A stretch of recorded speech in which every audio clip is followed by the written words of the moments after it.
اوعى تعمل كده، اوعى تتكبر على كلية لمجرد ان هي بتقبل من مجموع قليل، اوعى تستخف بكده. ده في كليات هنا في مصر بتقبل من مجموع قليل نسبيا، الكليات دي بتطلع عظماء، الكليات دي بتطلع ناس فعلا منهم كلية الحقوق. يا جماعة انتوا متخيلين كلية الحقوق دي لو رحت اتكلمت عنها بره مصر، حقوق دي بتطلع قاضي، دي بتطلع قاضي، بتطلع مستشار، وكيل نيابة، محامي، محقق، بتطلع ناس بتبقى فيصل، بتبقى فيصل حرفيا في حياة اي بني ادم، اللي هو يفصل ما بين بريء ومذنب. انت متخيل كمية المسؤولية؟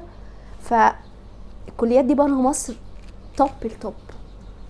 فاوعى ابدا تصنف كلية من خلال المجموع، خلي فكرك ارقى من كده، شوف انت حابب ايه واعمله، ما تسمعش كلام حد يقولك دي مجموعها قليل ما تدخلهاش، مجموعها كبير خشها. مفيش حد هيتدبس ولا هيلبس